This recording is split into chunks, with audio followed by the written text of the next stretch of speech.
Yon,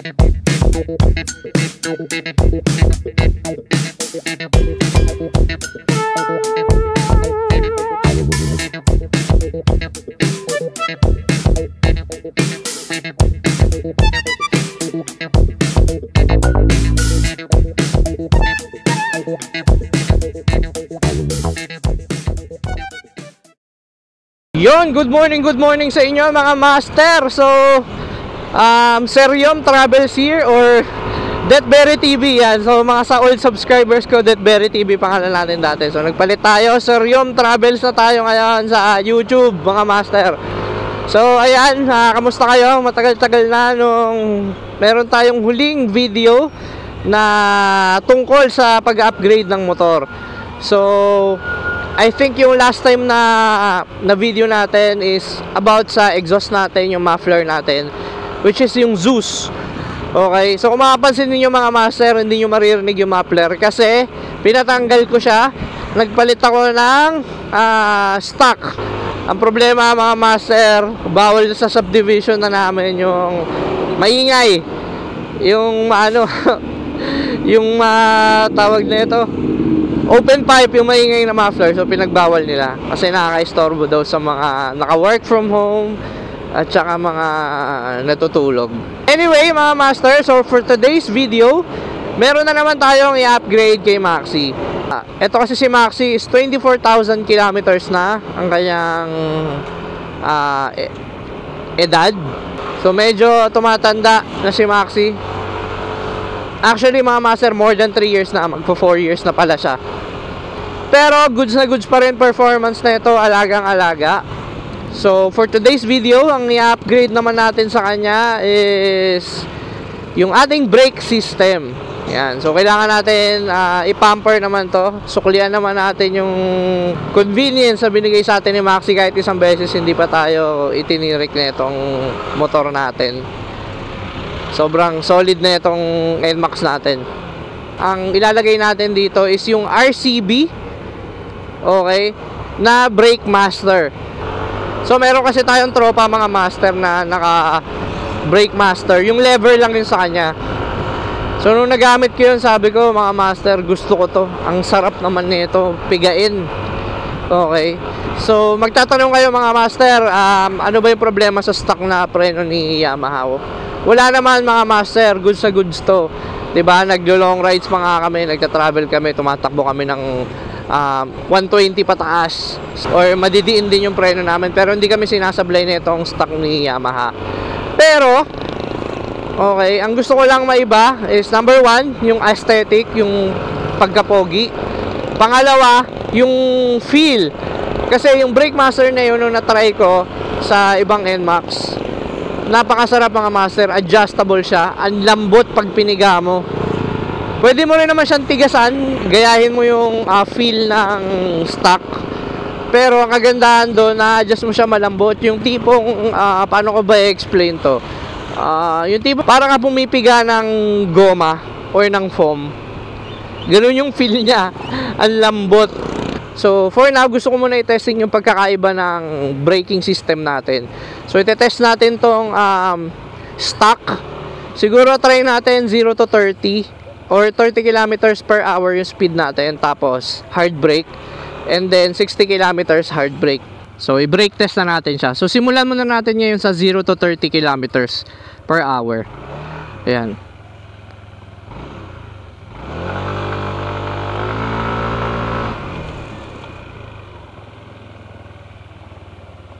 Yun. So isa pa.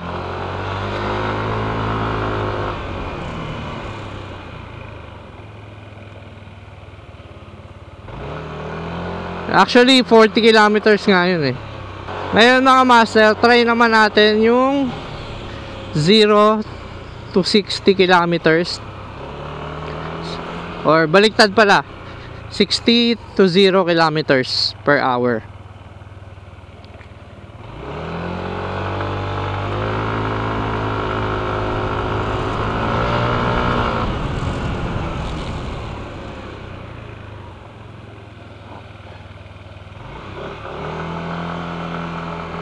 Isa pa.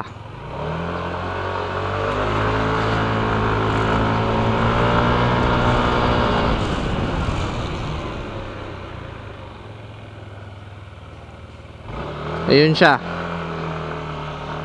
So mga master, onting disclaimer lang, ano to theoretical lang to ginagawa natin. Kasi in real life situation, yung stopping time natin, magmamatter yan.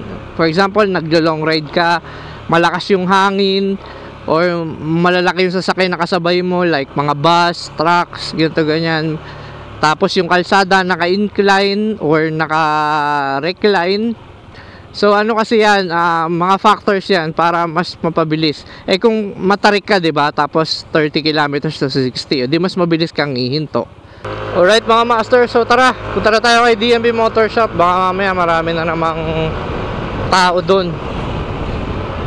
Kasi pagka mga ganitong oras mga master, maraming nagpapagawa sa kanila or papaayos ng motor. You know? Hey!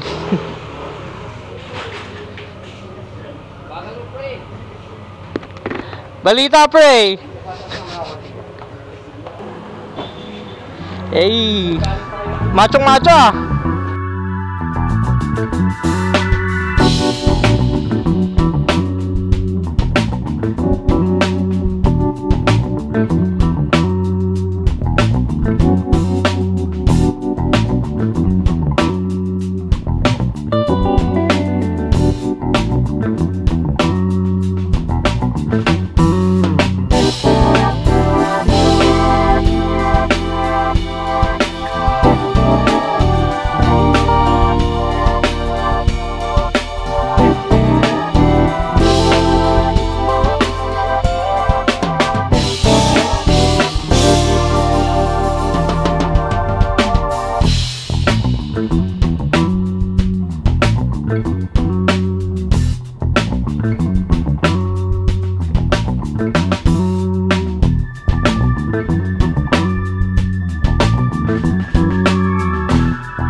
Alright mga master, nandito na tayo kay DNB Motor Shop mga idol.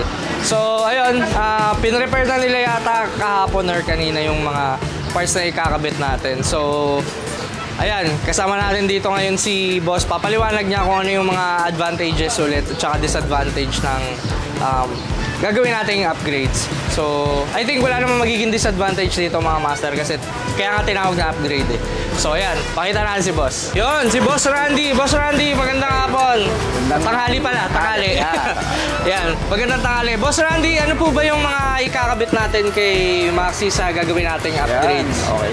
So ano tayo, for upgrades, request na ni Bossing, magkakabit tayo ng mags at ng braking system. Braking system.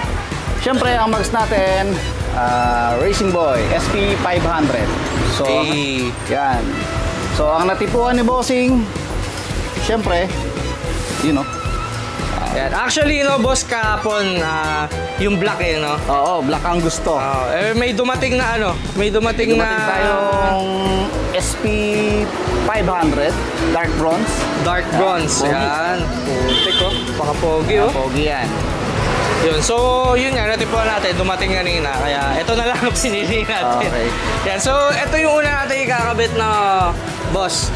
So ano po bang characteristics na ito ni RCB? Si SP 500, siya yung pinaka-bago ni RCB, pinaka-top of the line. Ito rin bagong kulay din to. Dati yan, mga golden brown. So ito dark bronze, makita nyo yan, poging-pogi yan. Ano ba mga kulay na available ng SP500? SP 500 dark bronze, meron tayong white, meron black. So tatlo lang, ayan. So para yan, ang feeling mo talaga dito premium colors.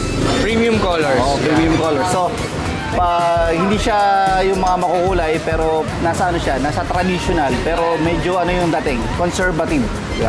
So pero poging-pogi. Pero ito talaga yung bago ni RCB, si SP500. Iba na rin yung design niya. Mas lighter to, mas lightweight. Lightweight na yung tibay nandun. So yung typical na tibay ni Racing Boy na matibay, matatag. Tsaka aluminum siya, no? Oo, and then aluminum alloy. Ni lightweight siya. So mas magaan talaga siya, ayan, no? Magaan lang siya. So parang wala ka lang talaga yung Kaya nga no? Parang wala lang to.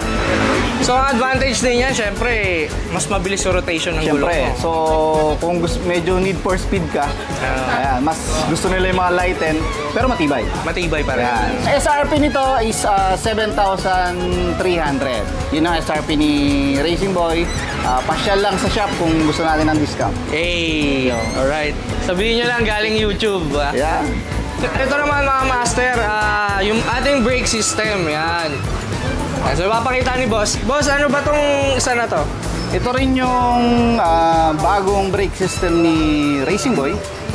So si S1FL, yan. S1FL. So ano na rin siya? 17mm anodized. Anodized. Pag sinabing anodized, boss, ano? So, ito yung bagong innovation din ni Racing Boy. So, pinatibay siya. Yun. So, meron na rin siyang development ni Racing Boy. So, yan. So, meron siyang adapter. Okay. So minsan pag mga ganitong mga braking system, medyo nahihirapan mag-adjust sa hose. So yan, Racing Boy na rin yan. Dito siya ilalagay sa ilalim. So pwede natin siyang i-move. Yan. Okay. So dati kasi ang i-move mo yung hose. So ito pwede mo siyang ilagay. So pwede siyang kung saan mo pwesto. Yung position. Position. So ito na rin to, unlike dun sa 14mm, mas malaki na rin yung piston niya, 17mm na rin siya. So braking talaga to. Mas maganda yung braking system, braking power niya. Tapos may kasama na rin siyang tank. Yan, dibaso na rin siya para extra pogi. So ito talaga pang pogi talaga to. Pang pogi, pang show, pwede natin ilaban yan. Tsaka ang pinakamaganda rito talaga yung magiging comfort. Comfort yan. So compared sa stock, diba? Compared sa stock talaga, ramdam mo yan. Pag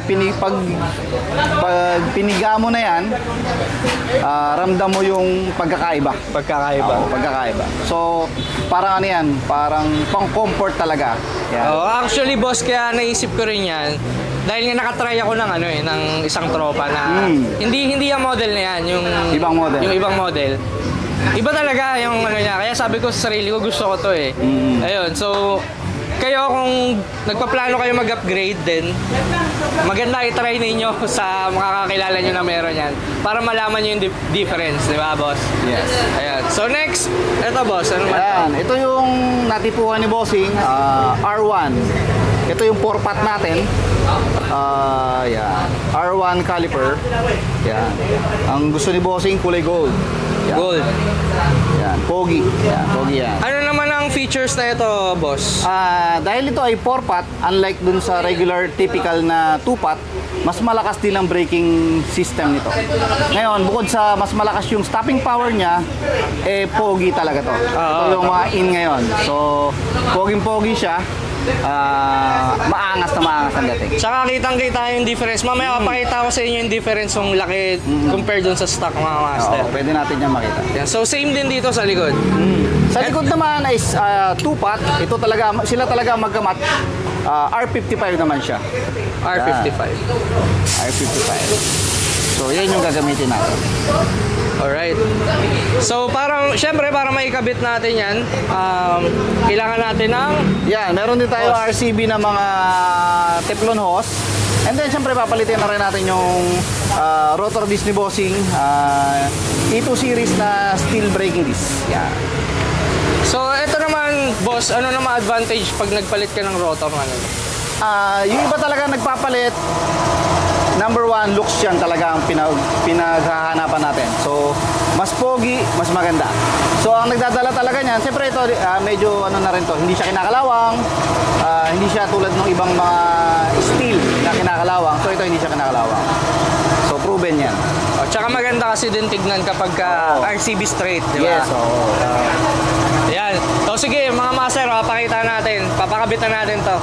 Thank you, Boss Randy. Thank you. Alright. Punta lang. Ay, sir pala, DMP Motor Shop, address. DMP Motor Shop, dito tayo sa Muson, San Jose del Monte, Bulacan. Malapit lang tayo sa Jollibee Muson, saka sa Simplicity. Pasya lang tayo mga bossing. Ayan, pagka kailangan yung discount, sabihin nyo lang, panood nyo yung video. No problem. Alright. Thank you, boss.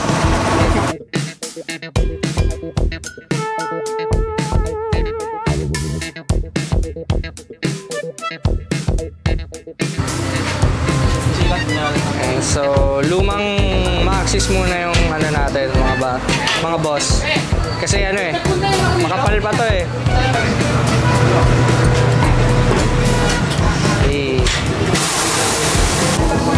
Apports natin, apports!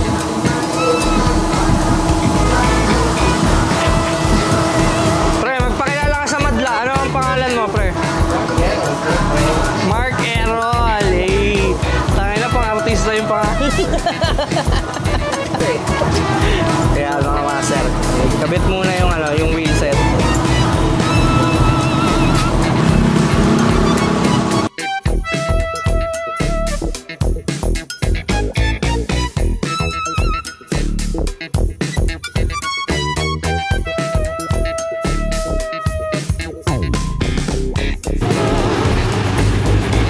Master, PRC kasi yung brand ng bracket and hindi siya lapat na 100% sa RCB, kaya may diskarte silang ginawa. Ayun nga yung pinakita namin kanina, ano siya, niliha lang ng konti, binawasan para lapat na lapat. So ganoon din sa front. Ayan, ayan. Yung hawak ni Boss Jero, ayan. Para umurong, no? Para umurong. Ayan, si Boss Jero. Gelworks. Kasalukuyang kinakaskas ni Boss Gelworks. Shoutout Boss Gelworks. Tropa dyan ng mga Tsara mga master, medyo madumi yung motor natin. Kaya mamaya, punas-punasan natin yan para makita natin yung before and after. Ayan. Sakto-sakto na. Ayan, sakto-sakto na.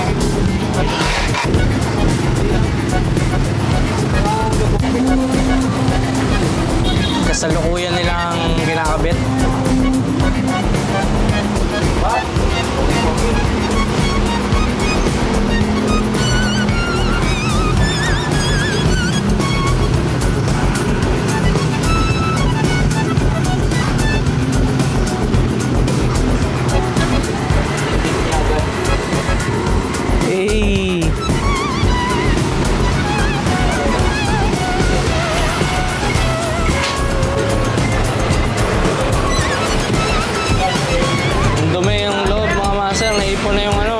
Semento. Sa ano to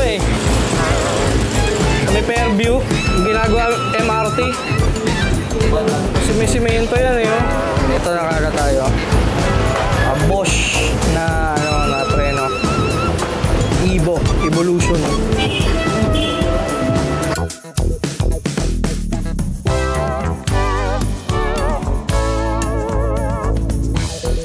Tapos latag lang yung mga hose. So sa harap, papunta sa likod. So actually mga master, gusto ko sanang hose yung golden. Kaso walang available, puro blue lang. Meron sila na RCB. Ayoko gumamit ng ibang brand. Kaya ayun, okay lang kahit naiba ng konti yung blue. Nakakabit na yung hose mga master. Yan, blue nga lang talaga na iba lang.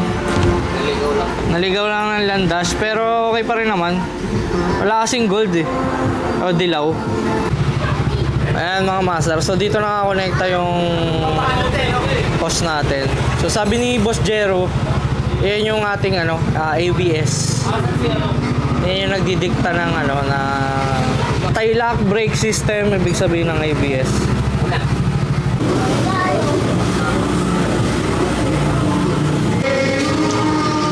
Alright, magbi-bleed na si Master. Master, para saan ba yung bleeding? Preno. Para ano, para saan? Pwede yung dito, wala kang preno, kaibigan. Ano, ano? Wala kang preno, pwede yung dito. Wala kang preno pag di mo binlead. Yes. Hindi, pag sinabi bang bleed, ano, para pumasok yung... Bago brake fluid, pumasok din yung fluid sa loob. Ayun. Para gumapang sa mga hose yung fluid. Bago yung hose niya. Bendix.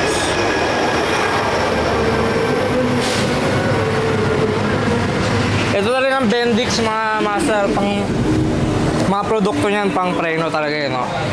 Mga brake pad, pang kotse. Shoutout, ano sir? Malaysian, ano?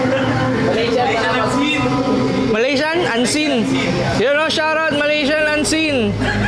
Eto yata yung ano eh, mga tumatambay dun sa Shell eh, no? Grabe na eh. Makatambay doon. May bawalan. Galing si manager.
Tayo dyan.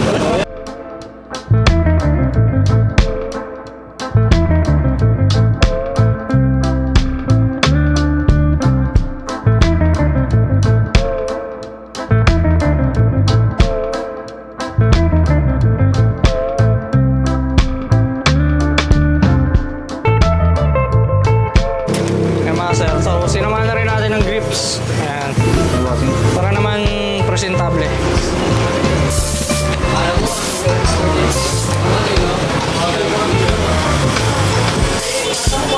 Parang ano ng samurai ito ah. Espada.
Okay, kinabit natin, syempre, SP500. Yan, SP500 tayo. Yan, bronze, dark bronze. Yo, napaka-pogi niyan. And then, dito tayo sa ating S1 FL. 17mm anodized. Yan, napaka-smooth niyan. Yan. Yan Tapos, yung S1 Forge. Tapos 17mm. RCB din yung ano natin, yung wires. Yes, yung Teflon hose natin, RCB din. Teflon hose. Yan. Tapos ito na rin, RCB na... RCB handle grip, Nagamaki. Nagamaki. Yan, Nagamaki. And Ano pa? then, ikot tayo dito sa R1 caliper natin. Yan, nasa baba. Apaka-pogi niyan. Kulay gold. Very good. Yan. R1 caliper. SRP. 37 SRP. Yung bracket natin, anong brand yan, sir? Gamit natin ay TRC bracket. TRC bracket. So, harap likod. Then, yung sa likod natin, syempre, R55. Yan. Pogi din yan. Naka-premium black na si Bossing na BD series. Yan. Sa atin din galing yan. Yan, suspension. Racing boy talaga. Yan, to, racing boy sir. tayo, straight tayo, Bossing. Ito rin, Yan. SP500. SP500. Gusto ninyo yung ganitong setup, mga master, punta lang kayo dito, DMP Motor Shop. Hanapin nyo si Boss Randy. Boss Randy. Pasyal lang mga boting. Dito tayo. Buson. San Jose del Monte, Bulacan. Ayun, Simplicity, mga master. Yeah, Simplicity. Tapos, dito yung Jollibee sa kabila. Ayan, makikita nyo to. Daniel Motor Shop or Princess Motor DMP Shop. Motor Shop, Princess Motor Shop. Si Rani ko. Hey. Ayan, o. Hey, sheesh. Shoutout, Jason. Nasa gitna, o. Testingin natin. Ibang-iba na yung pila. Napakalambot.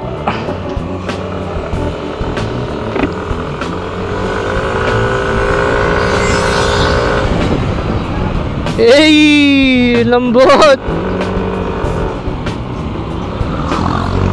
Medyo malalim siya, mga master. Oh, dahil naninibago lang ako kasi galing nga ako dun sa stock eh. Woo! Sarap.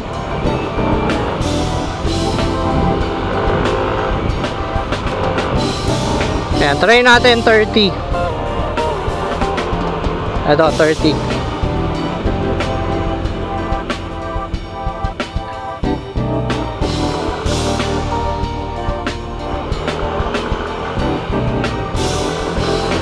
Isa pa, 30 ano ulit, 30 kilometers. Ayan,